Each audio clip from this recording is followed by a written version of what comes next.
Hey friends, welcome back. This is Ashley with Uncommon Roots Homestead, and today we're over at the land as a family enjoying fake spring. We're going to talk about it a little bit more here in a minute.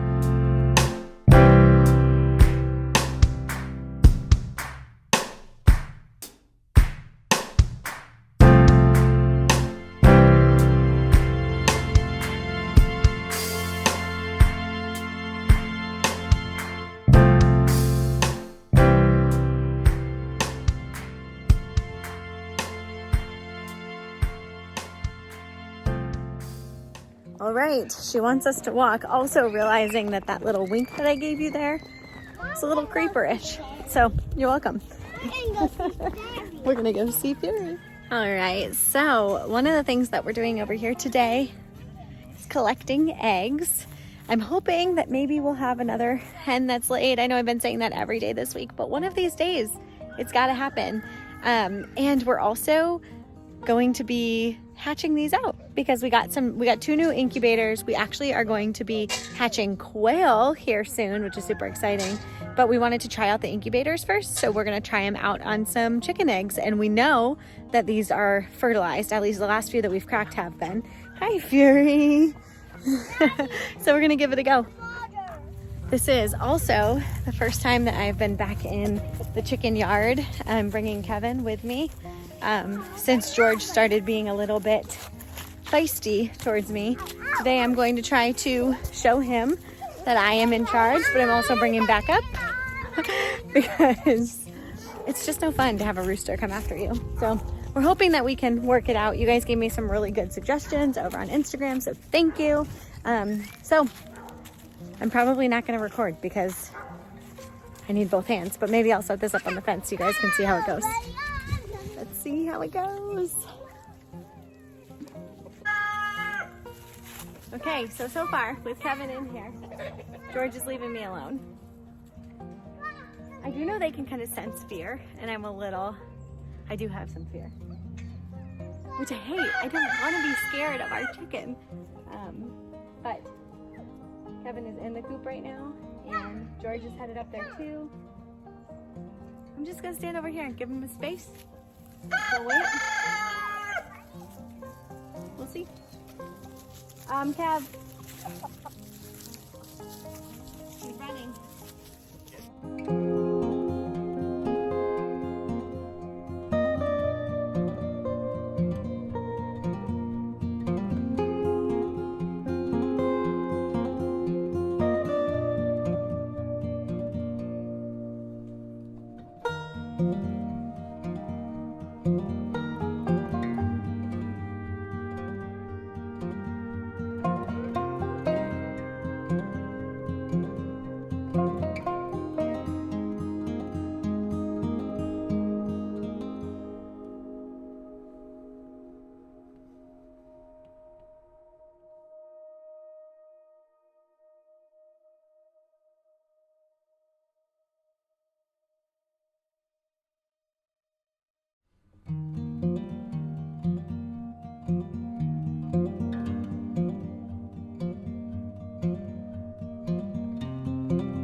No, I don't think he knew. He left it long after.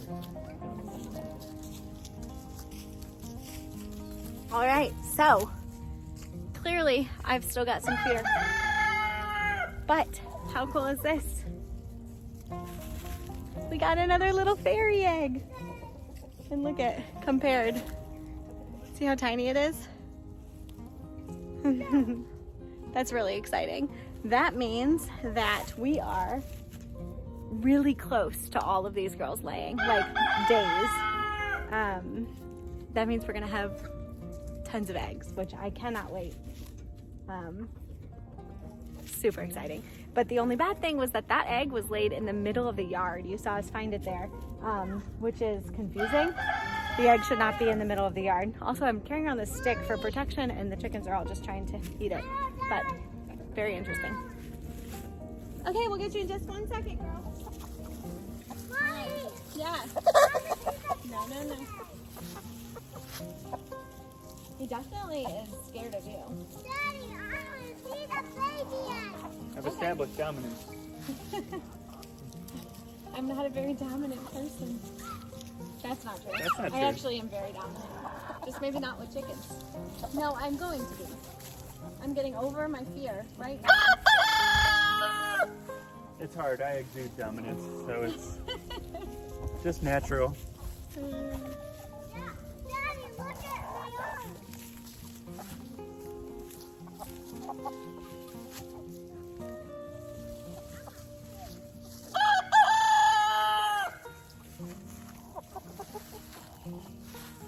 And like when he starts running, there's just something so creepy about the way a chicken runs at you.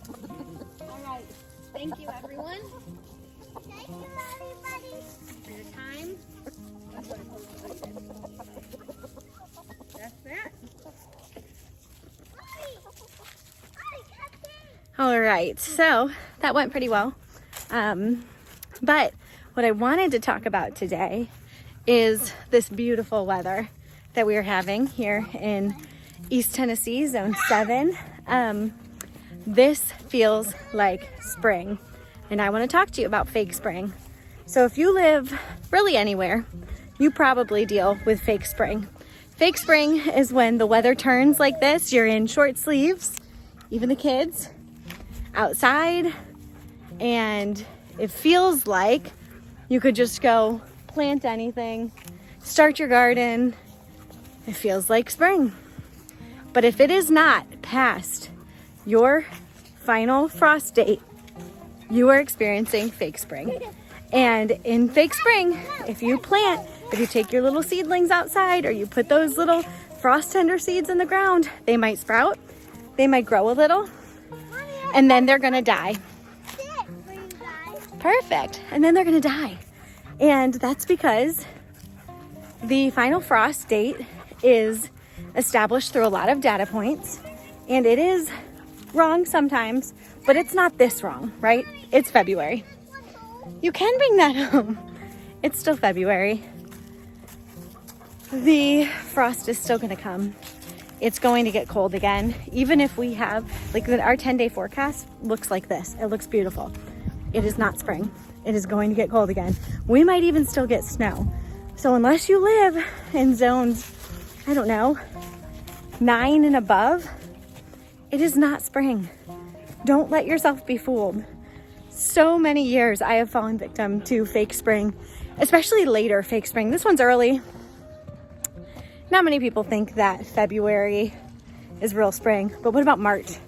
You know, late March rolls around. I have definitely been guilty of starting plants outside. Kevin said every year. That's fake spring. And what it means is that if you put all of your little seedlings out in the garden at the end of March, you're going to be out there covering them up 10, 15 times. It's not worth it. So when fake spring hits, when the weather is so beautiful, take time outside, prepare your garden beds. This is a great time to get your compost in, to amend your beds, to set up the infrastructure that you're going to need. Hold on, buddy. It's a great time to do that. To start seeds inside, great time for that. Basically anything that you can do to feel like you're making progress in the garden without actually doing anything in the garden other than maybe amending beds or building new beds, or this is a good time to plant fruit trees or berries. But please, please, please don't fall victim to fake spring. So sad. And every year I do it. Later than this. This isn't the fake spring that I would fall victim to, but later I'll want to, and hopefully I'll remember that it's not worth it. It actually will stunt your plants. So even if you go out and you cover everything up and you do the best that you can do to protect them, if you get a frost and your plants are in the ground, you're likely going to be stunting their growth and stunting their production for the entire season, which actually puts you farther behind. So as much as you wanted to get out and start the garden and get things planted and give them a head start, you're actually like injuring them. So they have to come back from an injury in order to do everything you want them to do in the harvest season.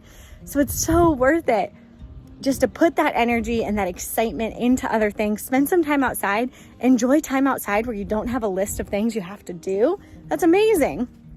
Do that.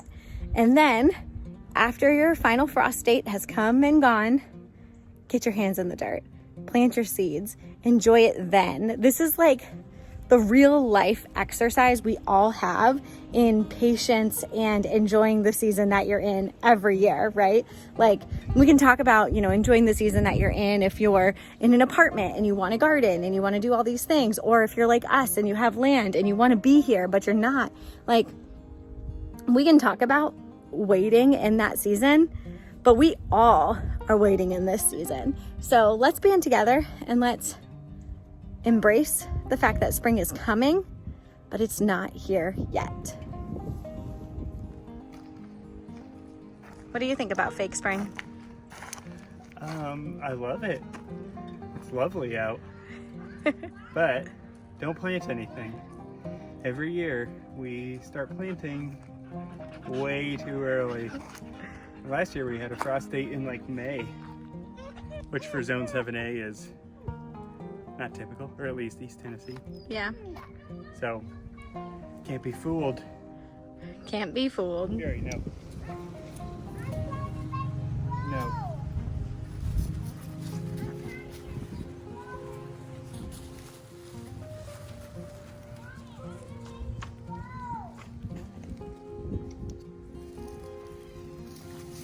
Hey, Fury. Fury. Hi, boy. Are you a good boy? You a good boy? I do want to say though, I kind of mentioned this in the last little bit, but if you are, just dealing with the planting bug and you really want to get something in the ground, this really is a great time to plant your fruit trees or berries like blueberries. You guys know that last weekend we put, a lot of 18 blueberry trees in the ground. It's a good time for that. Also, look at all of this new growth on some of these trees. You see that? The trees think it's spring too. Dangerous. But so if you wanted to add blueberries to your homestead or even to your garden, there are a lot of varieties that are great as patio plants where you can just put them in a container and plant them. Blueberries do really well like that too. So if you just need to plant something, go get yourself a blueberry bush. All right, well, friends, thank you for joining us today. We are gonna enjoy this beautiful weather, maybe grill, eat outside. We haven't done that since last summer. But I just wanted to thank you for joining us. Outside with Livy too. Yeah. So thank you for joining us. If you're not already, check us out over on Instagram at Uncommon Roots Homestead. Until next time.